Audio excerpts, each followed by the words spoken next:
Julie, welcome back to Saltier Politics. What a week this has been. This may be our last in-person podcast for a long time. Right, due to coronavirus. Yes, it's bizarre. I was walking down in Midtown today.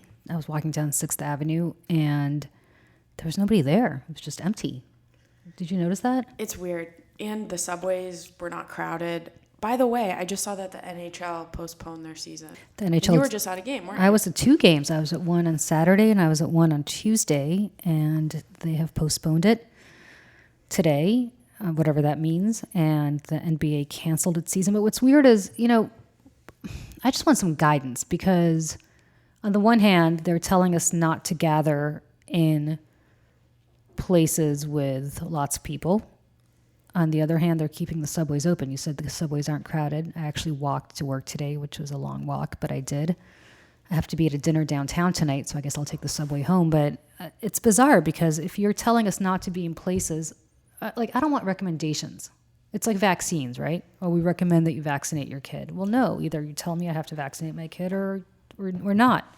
Right. But if you're telling me to vaccinate my kid because of herd immunity, which is the right thing to do, and you're mandating that he can't go to school or really participate in any sports or anything else unless he is vaccinated, which is the right thing to do, then why are we not mandating that in other places? I understand that they're worried about the economy, and if you said that shut the subway down in New York, that's going to basically choke off the lifeline of the city's economic engine and also then the country's economic engine.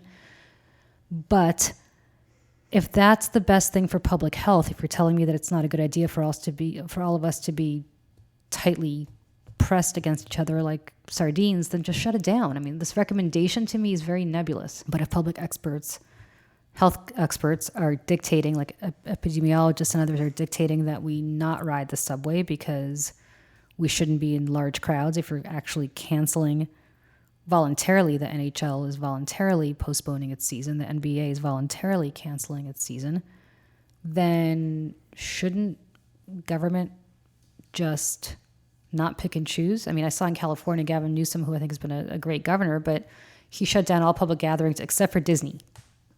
Why? It's full of kids. I don't understand. Who are little germ carriers. Right. But the kids don't go there by themselves. They go there with their adult parents or grandparents. And even if they don't, if elderly or immune compromised people don't accompany these little kids to Disney, then they will take their little germs and export them back to those people once they leave Disney. So again, if it's not a big deal, then it's not a big deal. But if epidemiologists and people who are actually paid to do this as scientists believe that we should not be, in groups, large groups together, so as not to pass along this disease to each other, then I think our government needs to make some hard economic decisions. I get that Disney is a massive economic engine for Southern California. And I get that Disney as a company has a tremendous amount of influence, much beyond Anaheim, California. But I also understand, and the subway certainly, as I said, I mean, if people can't ride the subway, they can't get to work. They don't eat. I get it. But if this is a public health crisis, it's a public health crisis. And if it's not, then stop with these recommendations. Then just say, okay, it's not a big deal if you ride the subway, and let us know. The scarcity of certain knowledge or just inconsistency, like you were saying, because I was going to be salty about everyone wearing face masks going on the information that I was told that face masks were ineffective. And just looking at everybody being like, okay, you're not listening to what's ineffective. But then your assistant just told me that they actually are effective. So I am just very salty about My assistant told you what? That that face masks are useful. Okay, so my assistant, who I love to death, is the Cliff Clavin of information. Okay. In that, if anybody's ever watched Cheers of a certain age, you will know. He has a master's degree in English literature, or in creative writing, I believe. So the point is, I love him to death, but he's not who we need to hear from. I have no idea whether they're effective or not. He has no clue, and neither do you, and neither do I. You know who knows that? Epidemiologists. Tell us. Right.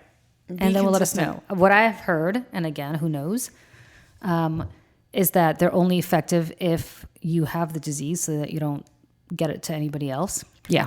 But then I wanted to talk to you. This was a big news week about Harvey Weinstein, who was sentenced to 23 years in prison for 2 sex crimes in New York.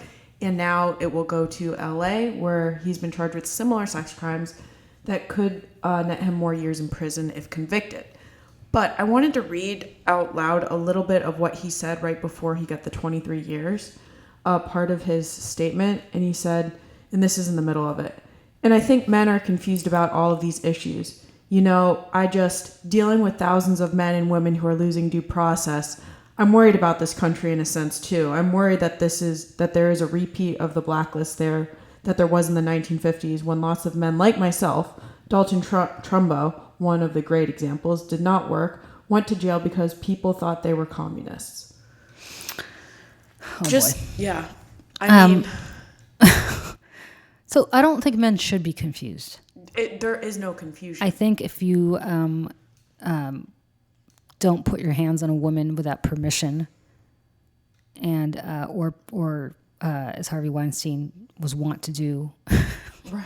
forcibly provide oral sex to said woman without permission, Right. or walk out of a shower naked. There's nothing confusing about There's nothing this. confusing about it. In fact, I have personally never met a man who's done that.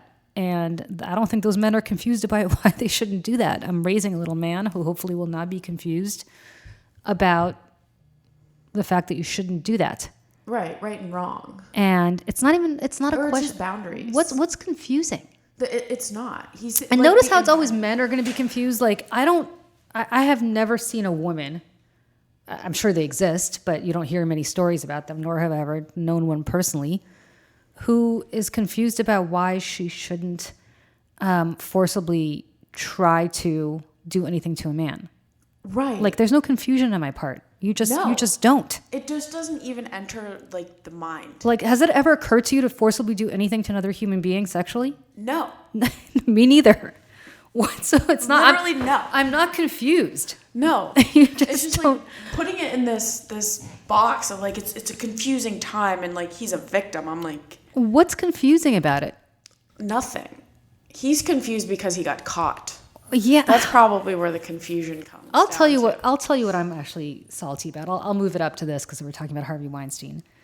There are all these Hollywood actors and actresses who were clearly aware of what he was up to. And I know this because I, who am not even remotely in that industry and have nothing to do with it, but did live in New York and have lived in New York for a very long time and sort of had know people who either worked at the Weinstein companies or knew somebody who worked at the Weinstein companies or at Miramax before that. Everybody had these kind of stories like, Harvey Weinstein is kind of a really disgusting, creepy predator. It was kind of a joke.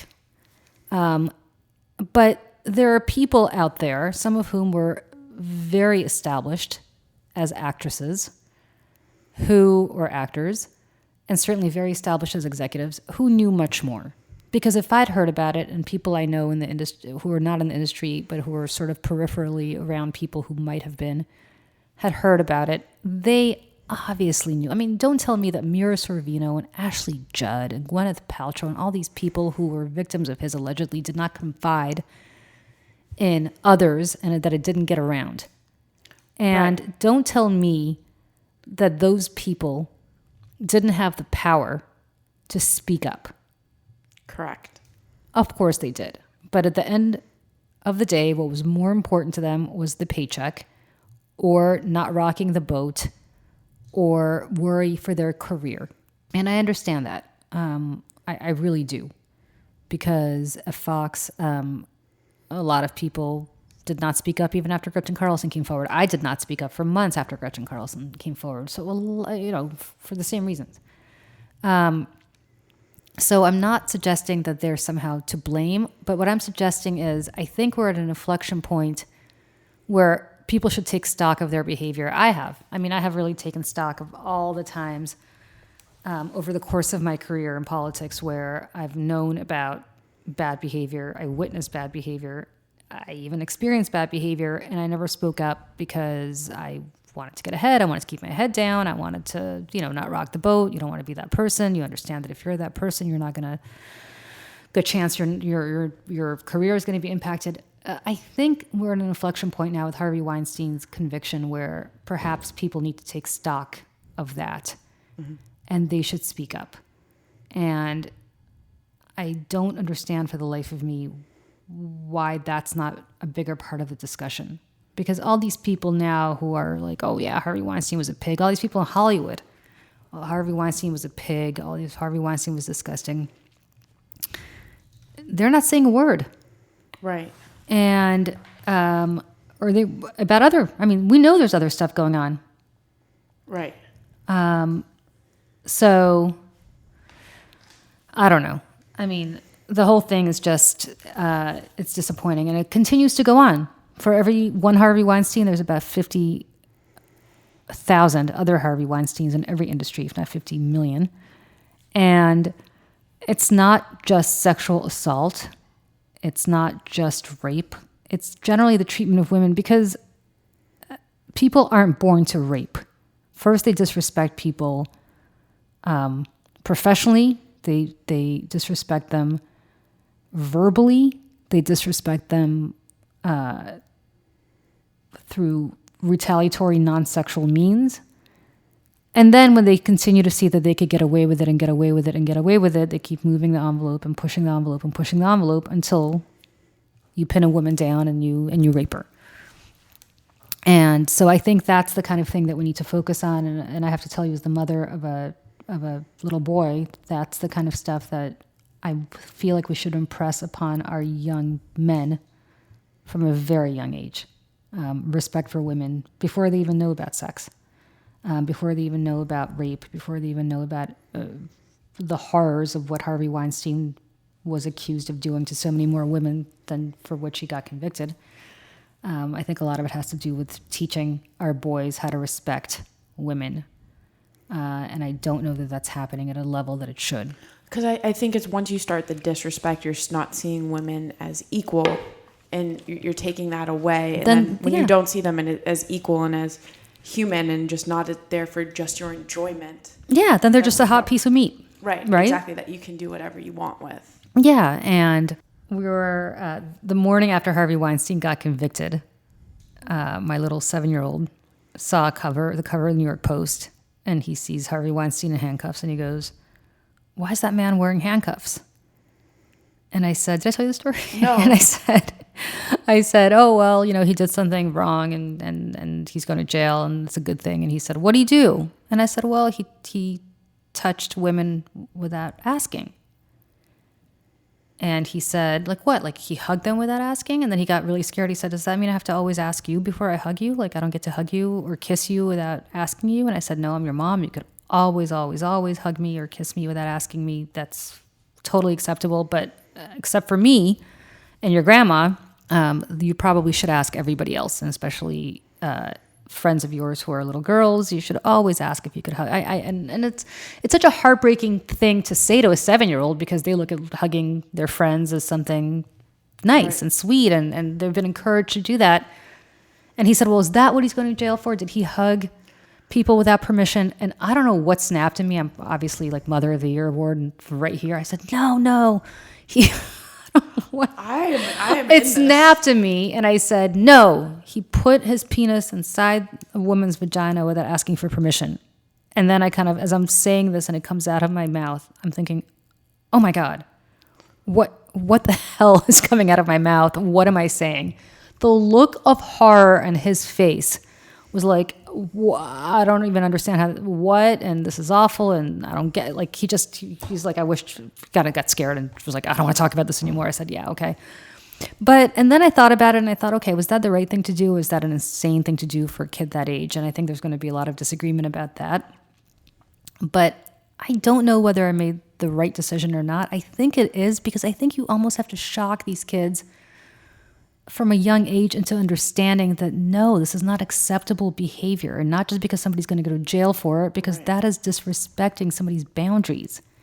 Right. And No, I hate to say this, but except for his mom and his grandma, he shouldn't hug anybody or kiss anybody without permission, because even if it's his best friend who's a little girl or a little boy for that matter, it's their bodies and he should be asking for permission. It's a shame that we have to explain it and get rid of the sweetness that these little kids have, because they are so sweet with each other. But I don't know what the alternative to that is if you're trying to raise a child from a young age to understand that this behavior does not lead to good outcomes as an adult. Yeah, I don't think it would be hard to just give euphemisms for what Harvey Weinstein did. And I don't think it was the wrong thing, because I don't know.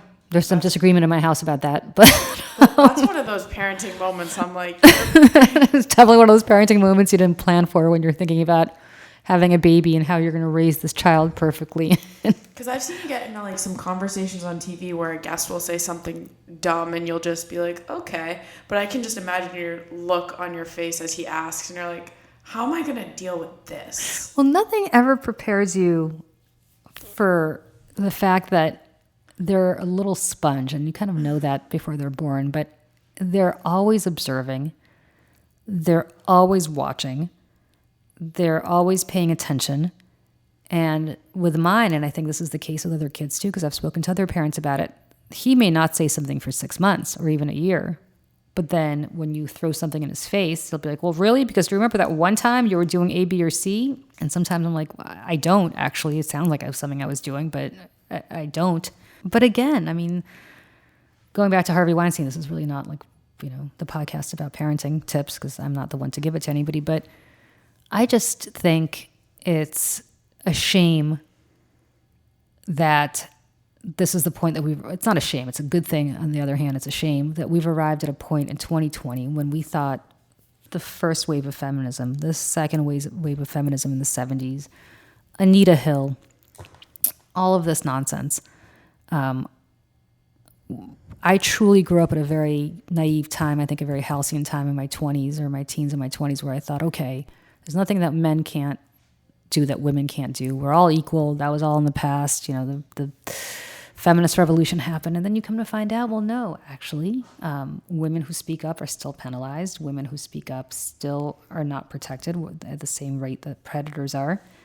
And I've said this before, and I'll say it again. Mira Sorvino, I don't know how old she is, but I believe she's around 50 or so, was an Oscar-winning, Academy Award-winning actress. And this man completely destroyed her career. No, I mean, look at you and Gretchen. You guys, like you guys say, your talent didn't go away. Yeah. When you spoke up, people got afraid when you spoke up, but that doesn't mean...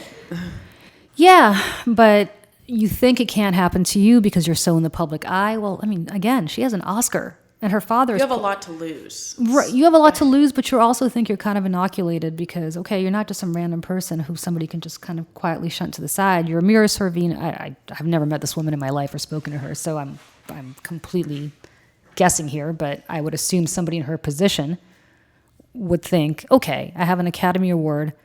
I am a big actress. I'm a leading actress. There are movies where I'm literally the star of the movie. And my father is Paul Sorvino, and he is a famous actor. You're protected. Right. And then lo and behold, of course you're not, because behind your back, Harvey Weinstein is saying, okay, she turned me down, so she's difficult to work with. No, you shouldn't hire her on The Hobbit or whatever, Lord of the Rings franchise I think they wanted to hire her on. No, she's really hard to work with. And the Whisper campaign begins, and your career is kind of halted. Meanwhile, a disgusting pig like Harvey Weinstein gets to go on and rape and pillage and profit off his movies and for years afterwards. Right. And that's awful. I mean, it's awful. And you look at it, it happens in politics, it happens in movies. The women always have to be... I don't even know how women have to be, because I don't see how all of these women that I'm thinking about were anything but the way they were supposed to be. Mm-hmm. Like, what were they doing? What could they have done differently? Right. I think about that all the time. What could I have done differently? You did, like, you were asked, or just these women were asked to come to a meeting, and then they meet at the place where they say it, and they're like, oh no, Harvey's up in the hotel room. He wants you to meet him real quick. In so many ways, it's just like you're doing everything you're supposed to do. You're short of acquiescing, what could you have done differently? Like, she worked her butt off. She obviously was a good enough actress where she won an Oscar. Same with Ashley Judd. Same with Annabella Sciorra, who was a huge actress. I mean, a huge actress back in the 90s. All of them did the right thing. All of them honed their craft, did everything they were asked to do. I'm sure put in their dues as actresses in order to get good enough to be at that level. And then what? Like, what could they have done differently to not suffer their fate?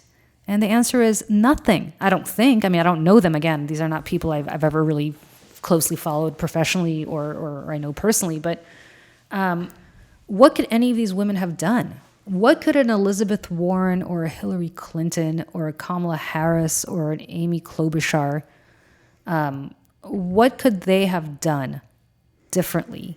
I mean, you look at them and they're all basically... I'm going to even take Hillary out of this because Hillary, obviously, there's a lot of water under that bridge for a lot of people. But look at Kamala Harris and Elizabeth Warren and Amy Klobuchar. No personal scandals that I can think of.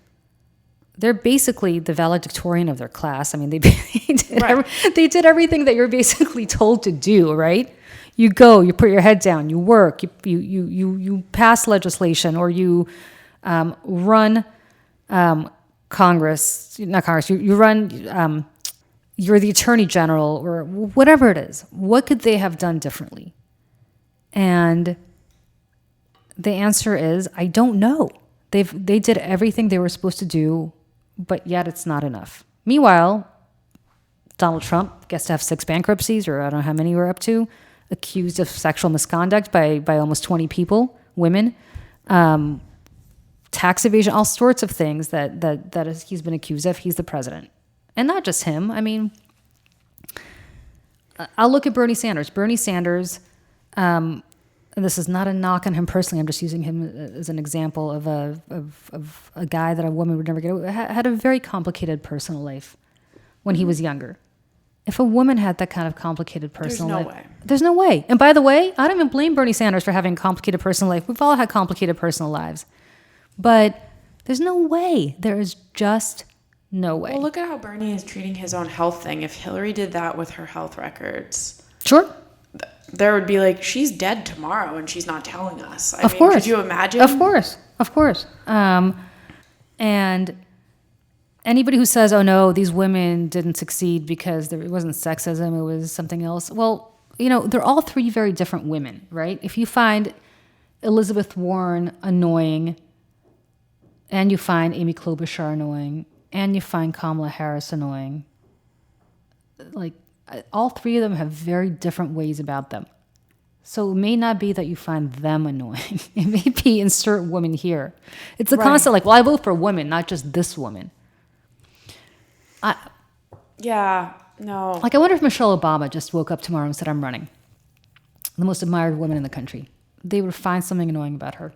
They would. I don't know what it could be. Because, as you know, all I want to do in life is be best friends with Michelle Obama, but something. Right. So the next topic I want to talk about is, who do you think would be Biden's vice president? I would like to make, once you are finished with Lent, a drink bet on who we think, if Biden is the nominee, who it's going to be. Stacey Abrams, Kamala, Elizabeth Warren. Stacey Abrams. So let me tell you about Stacey Abrams. I worked. I've always said this. I worked around too many politicians. I don't fall in love with them anymore. Like, I never fell in love with Barack Obama the way everybody else did in the Democratic Party. They're all human beings to me, right? They're not. I'm not waiting for the next coming from anybody in the White House. However, Gretchen and I went out to Los Angeles and we went to the Women Entertainment Breakfast for the Hollywood Reporter. And we went to this breakfast, and Stacey Abrams was the was the keynote speaker. I think she was the keynote speaker. But anyway, she was a big speaker there. I was like enraptured with her. She was great. She was amazing. In a room full of Hollywood celebrities, Reese Witherspoon, Charlize Theron, Kerry Washington, I'm sure I'm missing 10, 20, 50 others. She blew, it's not that they weren't impressive, but she blew everybody away. She was so fantastic. She's just got a gift. There's something about her. She's relatable. She's funny. She's self-deprecating. She's a human being.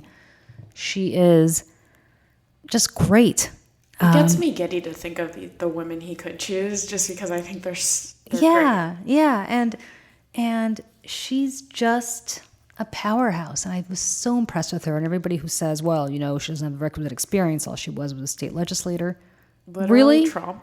Trump? Really? I mean, okay. all right. Right. Cool. Vote for Trump then. Yeah. She was great. So I'm all about her.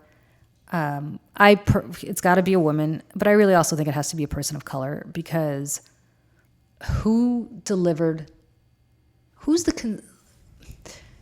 listen, this country would be even further in hell than it is today if it weren't for African American women. I truly believe that. Who consistently shows up, who consistently votes Democrat, who consistently delivers for this party, who consistently is the heart and soul of this party, African Americans and specifically African American women, because the majority of my fellow and your fellow white women, they voted for Trump. And enough of taking that for granted. I mean, they need a seat at the table in a really meaningful, real way. Secretary of State's great. Condoleezza Rice was a good, significant appointment. But they need a real seat at the table on the national ticket. And I hope to God, it's somebody like Stacey Abrams, because she's just, I don't know. As I said, I don't fall in love much, but if it's Stacey Abrams, I would be beyond delighted. We should just get a drink no matter what to cheers which woman he chooses. Just to make things interesting, I'll say Elizabeth Warren, unless you think that's completely out of. No, I don't think so. Did you see the recent TikTok with her and Kate McKinnon? Yes. That was one I watched that like 40 times. I was like, this makes my heart happy. If it's Elizabeth Warren only. Well, it depends. Look, to try to get against the Bernie people. They will do a poll, and they will see what he's missing, right? So it may be that they will find that African Americans are coming out for him in droves, because they have been in these primaries to such an extent that he may need somebody who millennials and younger voters respond to the extent that they vote, which again, as much as everybody's complaining and bitching about how only Bernie Sanders speaks to millennials, they continue to not vote at the levels that they should. So don't complain if you're not going to come out and vote. Right. So Elizabeth Warren's also older. I mean, I think he needs somebody younger. Okay. It needs to be a younger ticket. He is in his mid to late 70s. I believe she is in her 70s as well. I think he needs to find a good 40. He needs Michelle Obama. She'll never do it, but he needs a younger, dynamic woman. Yep. Okay. My preference would be that it's an African American woman, and not maybe because of electoral purposes, because I have no idea. Maybe he won't lose much electorally by not having an African American person on the ballot. But I do think that it is high time that African American, it can't just be Obama. Right. But maybe Cory Booker. I mean, I think it's a woman. It should be a woman. I really think, to your point, it's so important to have a woman at the table, because I was just talking about this with one of my friends. It's like how much, because I work out and I'll go for runs at night, but I need to go at a certain time before it gets too dark.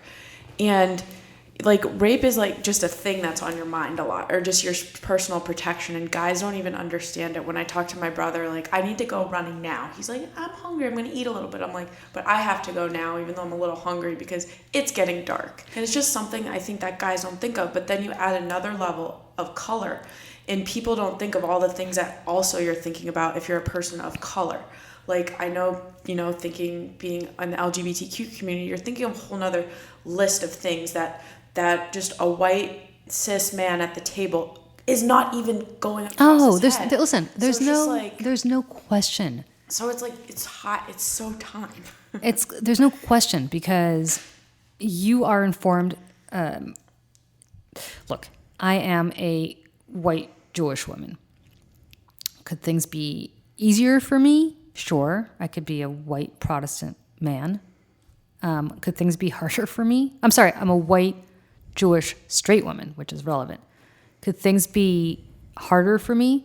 Of course. I could be a member of the LGBT community. I can be a racial minority, overtly so, I mean, where people could look at me and see that I'm African American or Latino or Asian or whatever.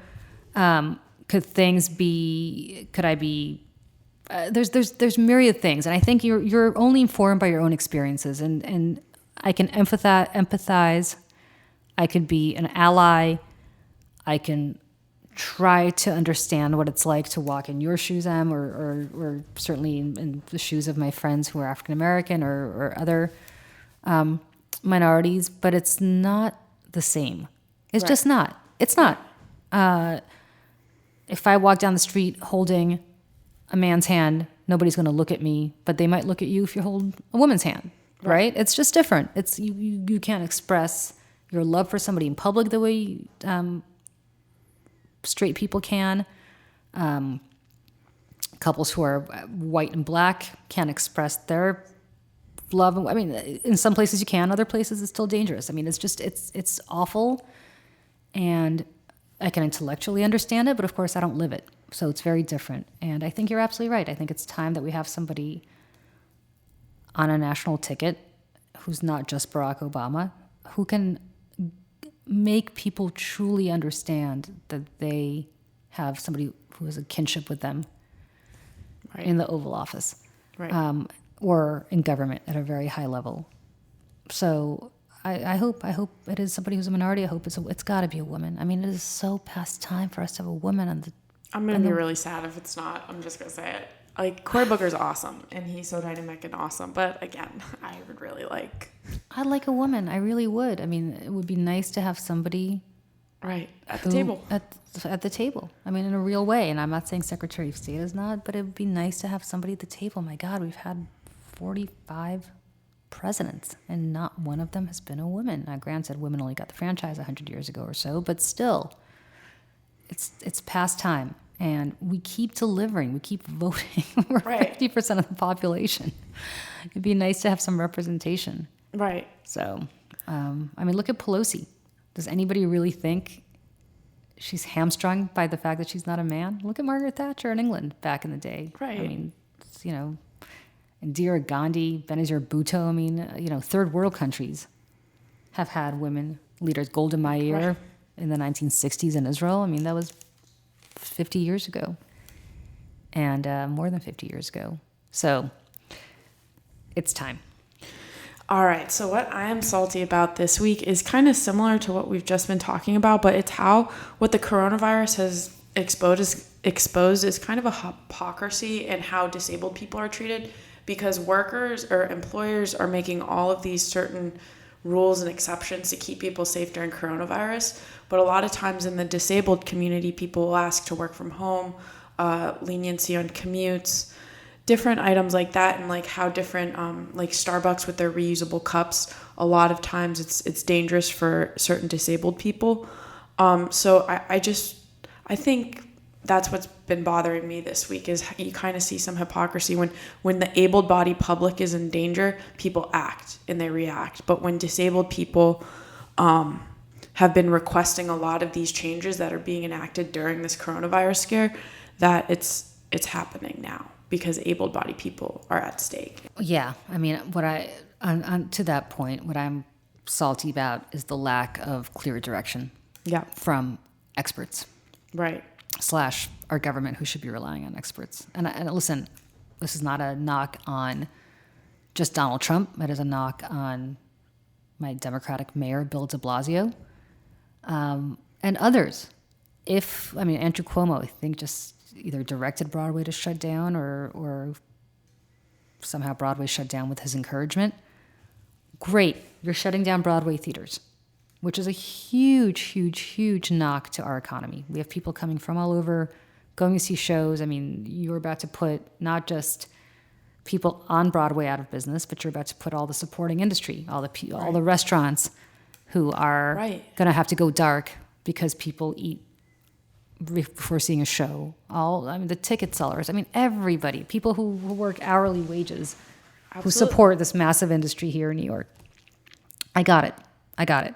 But if you're doing that, why is public transportation still running? Right. Why is it? I agree. And again, it's like with these decisions, with the lack of information, like there are businesses that could go, restaurants that could go out of business that depend on that Friday night rush or depend on that theater crowd to come in. So it's like, if you don't get your information right, people's lives are literally at stake. Maybe not getting coronavirus, but their livelihoods. Also, why is there no toilet paper in stores? There's a lack of toilet paper due to coronavirus. Did you hear that? Yeah. It's stupid. Yeah. Makes me so mad. Yeah. I tried to get something through Fresh Direct, like I do every week because I don't have time to go to the supermarket. And usually you could get it like that within a couple of hours, if not the next day. I think they're delivering it on Sunday. I think it's like a 4-day that won't do. delivery. Whatever. You deal, but right. Yeah. And by the way, if you do shut down the subways because you've decided this is a health priority and that it's more important than the economy, then I would say rather than giving payroll tax breaks or giving tax breaks to the oil and gas industry or giving tax breaks to the airline industry, or whatever else you're planning on doing, the fastest stimulus, which is exactly what we're going to need, is direct payments to people. Literally send them checks. Right. Send it to them. Because if you're a pizzeria store worker and you make whatever the minimum wage is, taking pizzas out of the oven, and you have to go to work, but you can't get there because eventually they're going to, if they do what Italy does, eventually shut down all the stores and restaurants, you're still going to have to pay your rent. You're still going to have to eat. You still have to buy food yourself. Send them money. It's not socialism. It's not a quote unquote, well, it is a bailout, but it's the right kind of bailout. Right. Not the kind of bailout we're doing for farmers because of stupid tariffs that Trump has imposed. Not the kind of bailout that we do for oil and gas industries through our tax code, or for Amazon through our tax code. Right. But really meaningful relief to the people who need it. By the way, I'm not being a hypocrite about this. I don't need it. Don't send me a check. I don't want it. But please, whatever check you would give me through my stocks in oil and gas companies, I would much rather make sure that money goes to somebody who really needs it to pay the rent. Like, again, don't need it. So I'm not sitting here, saying that this is some selfish thing. I send it to people who do. Right. And we know who they are. Right. So that's what's interesting is I think I'm going to shut the office down next week. Okay. Yeah. Well, mainly because, I could walk to work, but others here can't. Right. Including Cliff Clavin, who you listen to for medical advice, which I love. I love my boy Ian. Ian. Do a podcast. I get some medical advice. Listen, I love my boy Ian. He's the best. I can invite him in here right now, and I'm sure he'd be able to tell you stuff that he's read on the internet. Yeah. But he has no clue. But he is an expert in creative writing. So if you ever want him to creatively write a fan fiction about how he knows anything about medical stuff, I'm sure he'd be very good at it. Right, exactly. So I don't know. We'll see how long we can keep this podcast going. All right. I'm hoping we can, but if not, we might need to take a couple weeks off. We'll do a best of. Exactly. No matter what, stay healthy, everyone, and stay healthy, Julie. All right, thanks. Bye.